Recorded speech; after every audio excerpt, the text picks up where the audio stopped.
All right. Hello. My name is Name Redacted, and today I am going to be uploading for the first time ever a city build of mine because I have successfully passed the 100,000 citizens threshold in my maximum density, maximum population build for the first time. The reason why I'm electing to share this with you at this time is because I think it'll serve as a nice documentary for further progress videos, just a little checkpoint. But secondly, I wanted to kind of talk about it because of in my opinion, it's been pretty successful in terms of traffic management, asset management, in terms of like your services and what have you, uh, civilian movement, money management, and a couple other things. So we'll start off, oddly enough, kind of chronologically from the beginning. So I'm going to put this in a different view just because it's nighttime. Traffic view is a little bit easier to see when it's nighttime. So this right here, this that I'm pointing to with my mouse, this highway, right about here is the original highway. Okay, this right here. This portion of an interchange is an original interchange. This bridge down here to the south is obviously not original, but this is the original interchange that led into my city. This is the original source interchange. And we continue to use it, although we now have additional access points off of this highway into the city.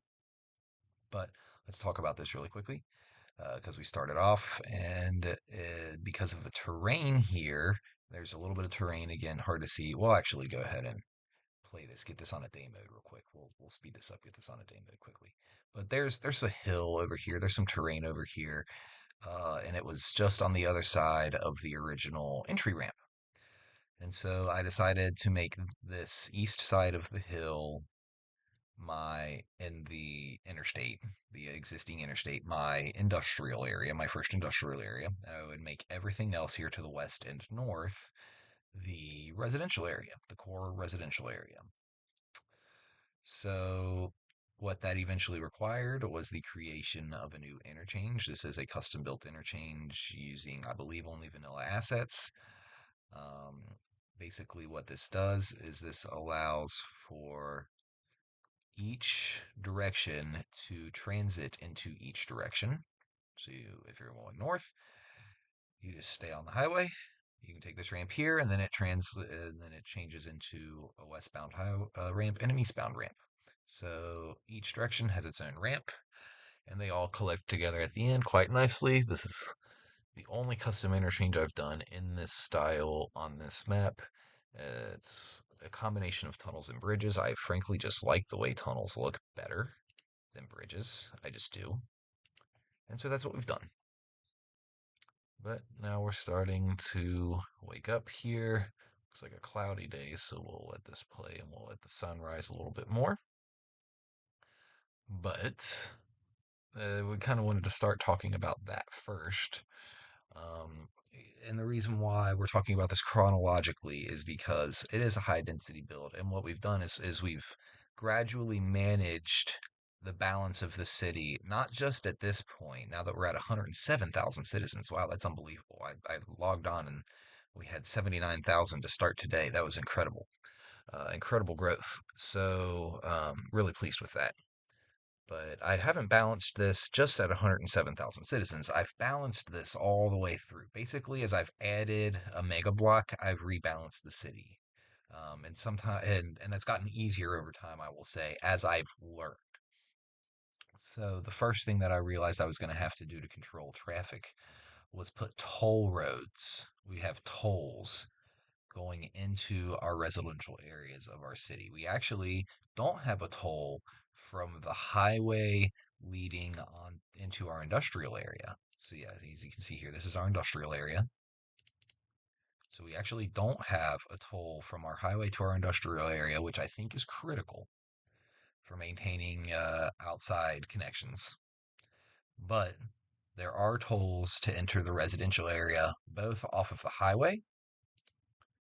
So as you can see here, we've got tolls entering off the highway. And we also have tolls if you want to enter the residential area from the commercial or from the industrial, excuse me, from the industrial zones. So you cannot enter the residential area of my city without paying a toll. You also can't exit without paying a toll.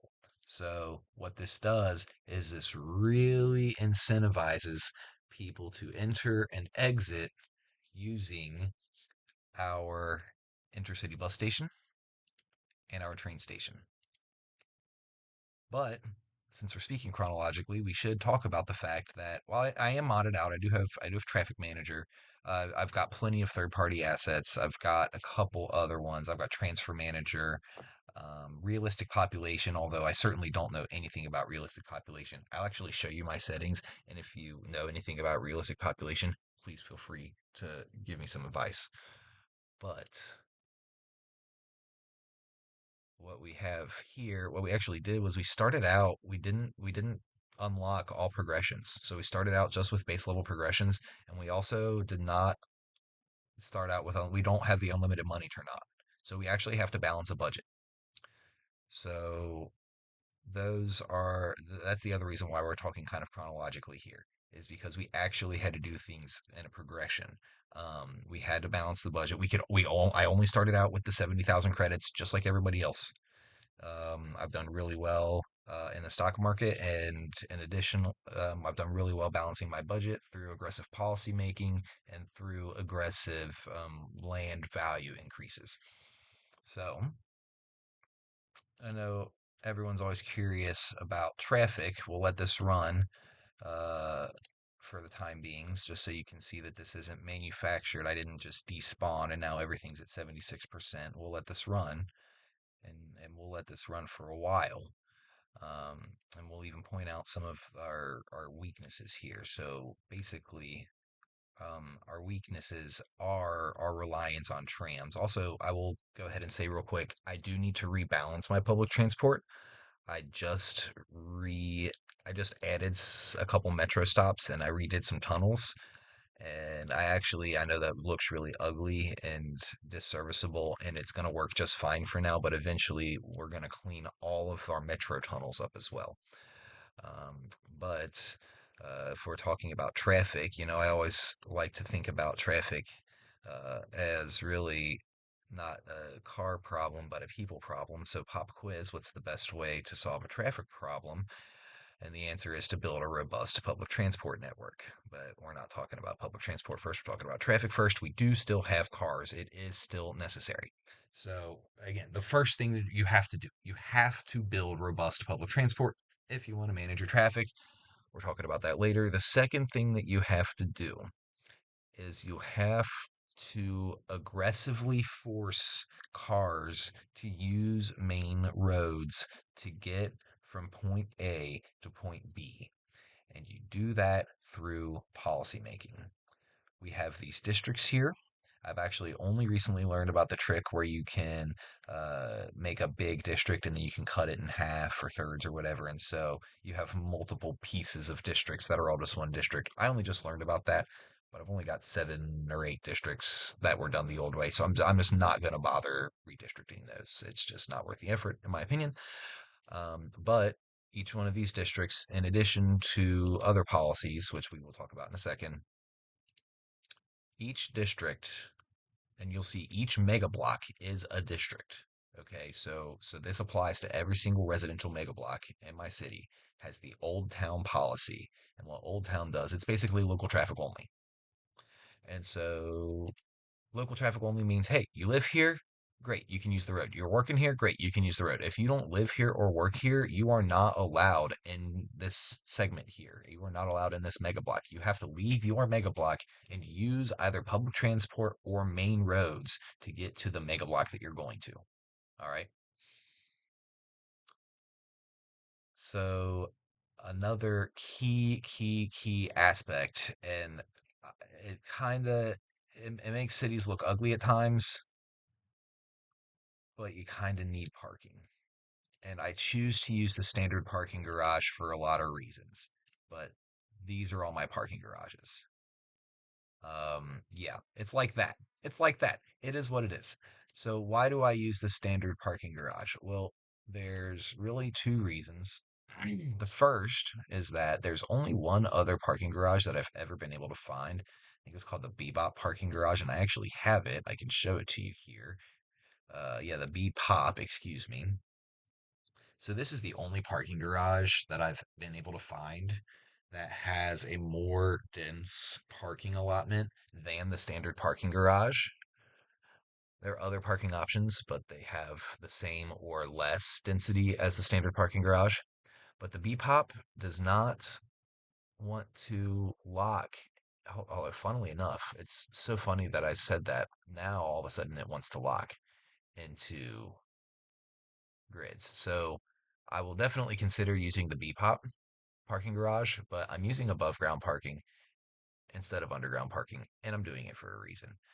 Um, the reason for that is the only underground parking that I've been able to access, which are these.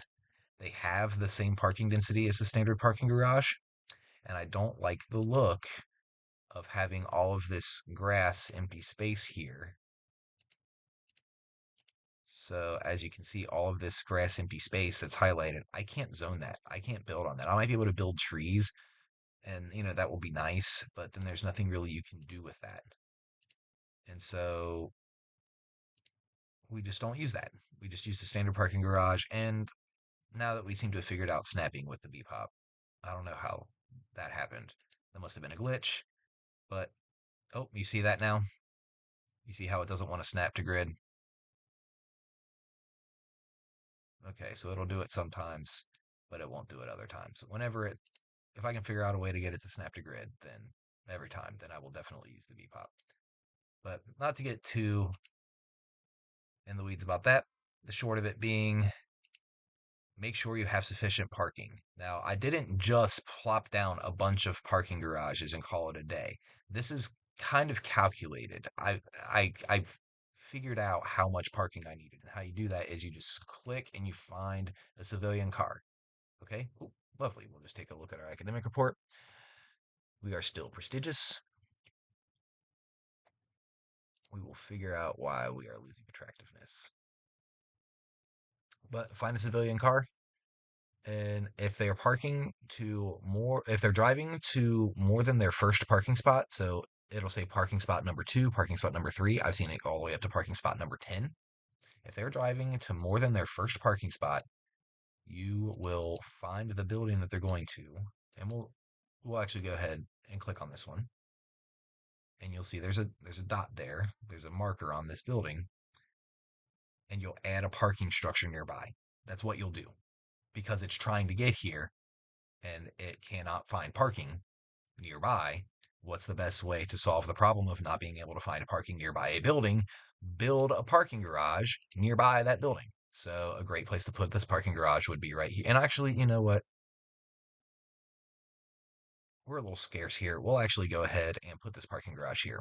A key trick for placing parking garages when maintaining density is you want to make sure that you allow blocks of 4. You don't want to do it here because that's blocks of 2 units.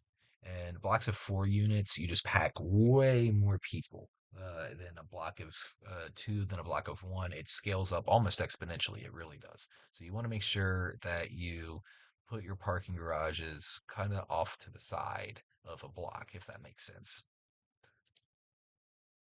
So we've talked about the policies. We've talked about the parking. The last thing we kind of really need to talk about, and it's not super deep, it's just time traffic lights. How there are a couple that I need to put in still, and that'll actually further increase my traffic percentage.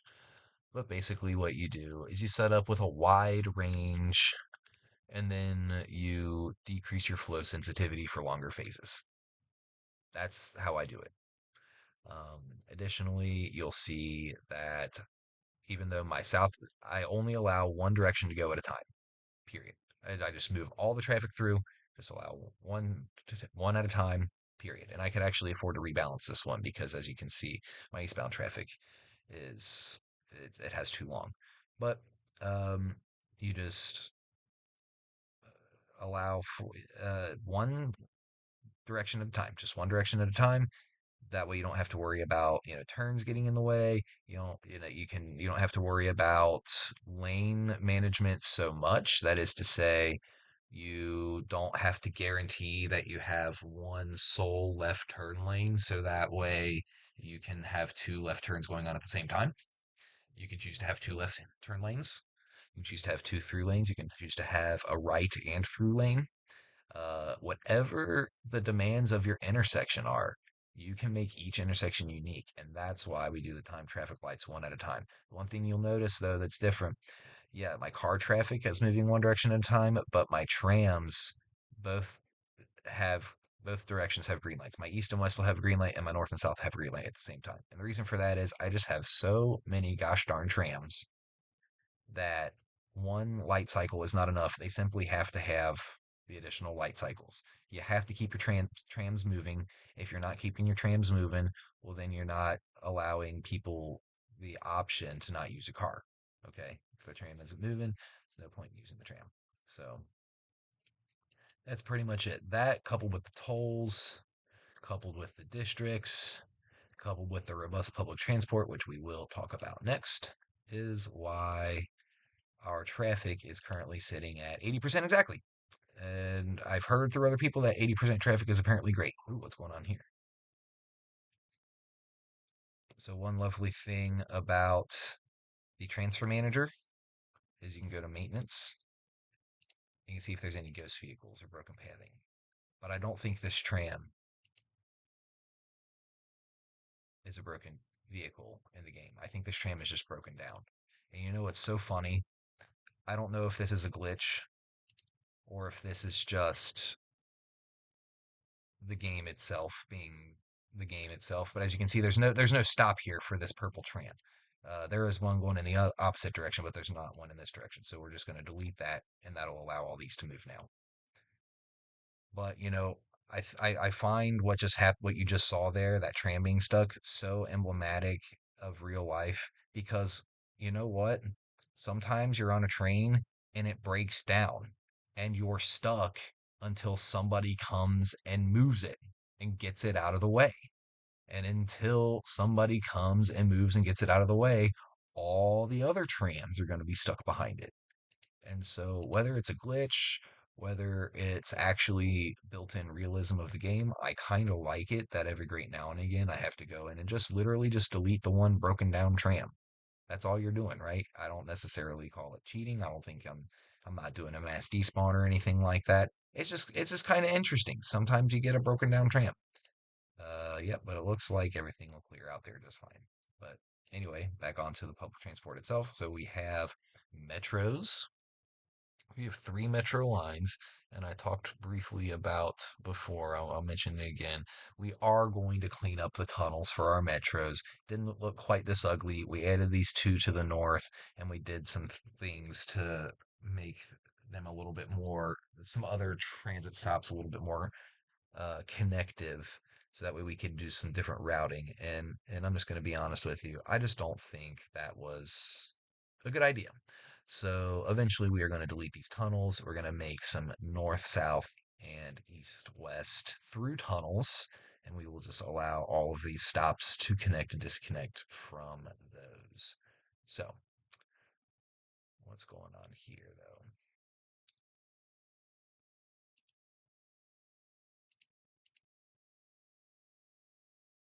Trying to figure out why these are going red for public transport now. Makes me wonder if there's something wrong with my terrible metro lines. But anyway, we will cross that bridge when we get to it. We have three metro lines. They basically serve to connect my university with my train stop to my residential area to my industrial area. That's the purpose of them. We'll probably clean them up after this video. The trams are the bread and butter. It's a grid. We have a grid tram network. The trams connect to the metro stops. The trams connect to other tram stops, and you can really get around town. We'll talk about another feature that makes it a little bit easier to use trams than if you had other building philosophies or if you weren't so aggressive with your application of services. But as you can see, we do also have trolley bus line. We only have the trolley bus line down here in our industrial area because we found that with the use of the metro line, we needed just a little bit more demand than any biofuel bus could offer. So we have articulated trolley bus lines. And then we do also have a few articulated EcoBus lines that serve as university expresses. So this is an inner city bus station. And then on top of that, on top of just this being a university bus station, you just take this pedestrian tunnel right over here and you're on your university campus. But these bus lines can also serve to distribute people who come into town on your inner city bus station throughout the city. But for that purpose, we also have a metro stop and we also have tram lines. You have all sorts of options, is kind of the point. So, another key to maintaining what is now apparently 81, 82% and rising traffic flow. Okay, whatever, we'll get that off now that it's at 79. Is just making sure that you have adequate coverage for all other services. So, education is a little bit different. I am doing high capacity elementary and middle schools, and I only have the one university campus. But my robust public transport network makes up for that. The one thing that I do have a fair, decent coverage of is public libraries. So, as you can see, most people have pretty easy access to a public library, and that aids in having a crazy good education. We have 67% of our city is college graduates. Only 12% of our city has yet to attend any school at all. So, happiness through the roof, healthcare, death care. I mean, we're chilling. Same thing with childcare, by the way, and elder care.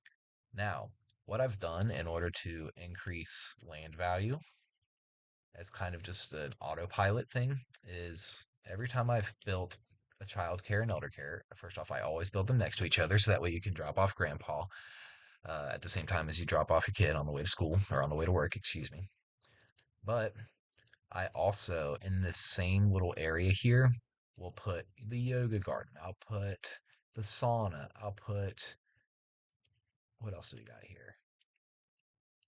I know we got the sports hall and gymnasium somewhere. We got the community pool. We got the sports hall and gymnasium. Literally every healthcare building, except for the hospitals, which the hospitals we just place as needed. We do those high capacity as well.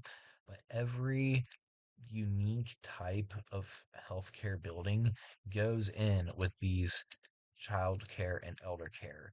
And basically, what that does is that just makes sure that you keep the variety going as you expand your city.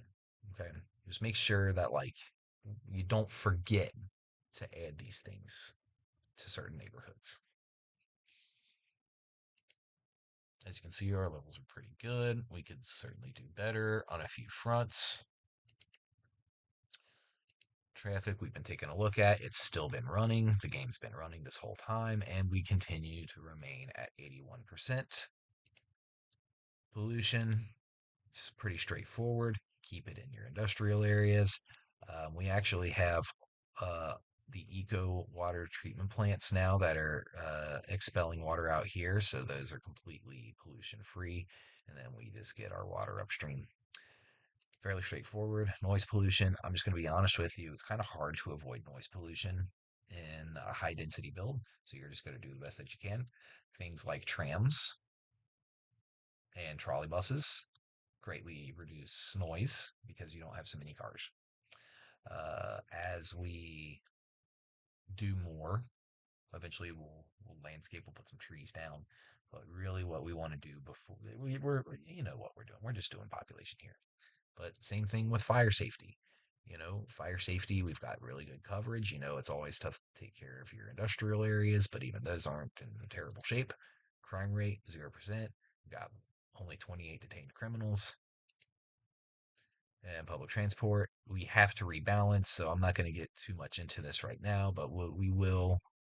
Basically, we've got our four, it's called the University of Campus of Lakefield. So UL Express bus lines. We've got our trolley buses down here. Those are pretty low ridership. We'll have to figure out what's going on with those. And then we've got our bread and butter trams. We've got our 4 university express trams. Those are red. And those actually come up here. I'm really proud of this. I got to be honest with you. I'm really proud of this. I made this myself. I made this myself. I need to fix this real quick. There we go. Now that looks really good. But I made this myself. This is a 6 platform tram station, basically, specifically for my university students. We only have 4 lines on it right now. We have space really for up to 12 lines if we need to. A front and a back stop on each platform, which is really nice. So we have one entry point. You only really need one entry point. We do have 2 exit points. I find that to be a little bit more flowy. It just flows really nicely. Once we build roads up here, we will probably strategically redirect a few of these existing ones in certain directions in order to help with traffic flow. And then, of course, we'll have other lines going up this way and whatnot until we build another university. But you get the point. So I was just really proud of that. Yep, look at that. So while we're on the topic of paths, though, we haven't talked much about cycling. Cycling is important. It's really dense and you can kind of just ride your bike on the sidewalk. But what happens if you just want to kind of just get it all the way from one side of the city to the other? You don't want to deal with cars. We have here a whole biking path network that runs kind of out and about through the highway. It kind of just runs along the highway. So you hop on and you can hop off at this second industrial area that we're building. You come over here to work. You can continue all the way down here where you will again cross over and now you're back into some of the residential areas. There's just not a whole lot to connect over here, and additionally this is our train station, so this is just kind of is what it is. But you got more bikes coming down here, the nice little stretch where they actually run parallel to the road that I painted. I thought that was really cute, and that provides a nice little on and off. But man, we really have a lot of people using this bike network, don't we? We got them coming down here just across the toll onto, I mean, you can see it's anytime there's a bridge or a toll or any sort of highway or anything, we're going to try and reconnect because we don't need to necessarily run the bike path all the way down and along here. They can just use city streets for that. And sidewalks. I think we allow biking on sidewalks.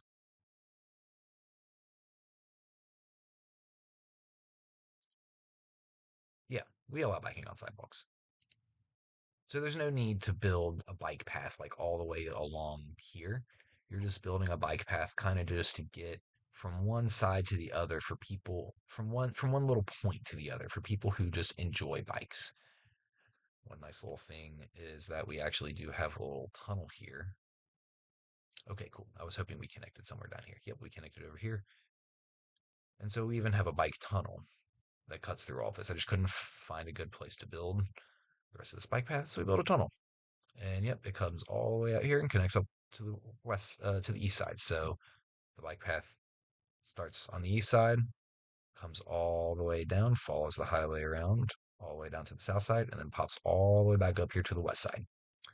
And we will just continue to expand that in whatever direction our city expands. Quick look at employment. We could certainly afford to zone more commercial and industrial. We will do that soon. We don't yet have any major industrial districts, and that is because that is the next thing we're getting ready to do. Is we're actually going to make this a nice farm right in the middle of our city. We're just gonna do it, and we'll have a direct connection to our highway over here. We may even build a slip through connection where you can get off and then pay your toll to get into the residential areas in one, possibly 2 directions. And then we will slip through and have the toll free industrial traffic. And we're just going to try and make this a 5-star farm. We haven't done anything crazy with that yet, so we won't spend too much time there. We have districted that farm. We'll clean that up, of course. Leisure. I mean, the parking structures don't really make this an easy, accurate representation. But what I do every time that I build a new mega block, before I even put any parking garages down, I put three parks down. I just put one of each fancy type of park down. Put the Japanese garden, I put the bouncy castle, and I put the carousel park. And from time to time, I will put down the oh, the botanical garden. Just to make sure that before you even put any parking garages down, and that skews your perception of how good your leisure actually is, you've got something there for the people. Unique buildings will come. I'll be honest with you, I kind of don't want to do any mini unique buildings until we're done with the city. Checking on traffic, still 76%. Cool. Yep, average lane value is 87 cents per square meter. It's just not a whole lot to talk about there. Not a whole lot to talk about there. Terrain height is what it is. We do have a boiler system. Now, it's not a snow map, but there is just enough heating demand so far in this city of 107,000 people that I've put in a second geothermal heating plant. For our coldest days, we need more than 80 megawatts of heating. So road maintenance, same thing. We've got two different, actually, no, we have three. We built a campus road maintenance. So we actually have three road maintenance. They have no noise, no pollution, so it's nice and easy to plop down. So I only recently learned that natural disasters is like permanently broken. I do have shelters, and I'll probably continue to keep building them so that way the land value continues to go up, and I'll continue to build my natural disaster, um, like I have radio coverage. Um, I've got disaster detection. We'll continue to do all of that so that way our land value goes up, continue to take in more tax revenue. Um, but apparently it's really broken. I've got disasters turned down. They do happen from time to time, but I've got them turned down. I might have turned them off. I can't remember. But yeah, I only recently learned that it was broken, but I still use the buildings. Traffic routes, I gotta be honest with you, I don't do much with. I have traffic lights turned off, and any traffic lights that I need, I just use timed traffic lights with Traffic Manager anyway. Don't have much to do with tourism yet. I haven't done anything really to do with tourism. Park maintenance, again, similarly to road maintenance, we could afford to actually put one up here. We will probably do that soon. Actually, let's go ahead and do that now because one of the underlying things that I kind of want to close the video with is really just talking about the importance of just really, really, really aggressively standing by your build principles. Um, Aggressively attack every need that your city has. Aggressively. You have to do it. You just do it. Um, and because otherwise you're going to fail. And really, that's true in life, but we're talking about the game, not life. So, yeah, we've got park maintenance now, plenty of coverage. Industry areas we don't have built out yet, so we're just not there yet. We're going to cross that bridge when we get to it. The mail is fine. I need to figure out if I can get a way to get a post office onto these campus areas. Actually, may as well check that now. Building must be placed roadside. Nope. Okay. So I think those are just going to stay red. It is what it is. I do have a post office right there for my university. Um, Maybe we'll see if there's some sort of university post office. But we don't have fishing industry yet. We don't have any pedestrian areas yet. We do have the stock exchange and we do have some banks, but we actually should probably get banks going again in these new commercial areas. But anyway, that's it. As you can see, we've got some commercial and industrial to zone. Our unemployment is at 10%. It's a little high. Every job is taken. So, yeah, we'll do that now. But anyway, I just wanted to let you guys know, really most importantly, that it's actually possible to have really decent traffic on a grid system in a super high density city, not just a super high density area, but a whole city that's super high density. It's possible. You just have to have discipline. You have to have the right mindset. You have to have aggressive policy making. You have to have a mod. You have to have traffic manager. Um, and yeah, that's pretty much it. I did say that I would show you my realistic population settings just because I don't know anything about it. So here we are. I know nothing. I know nothing. So if you have any suggestions at all, these most certainly are default, I think. I could be wrong.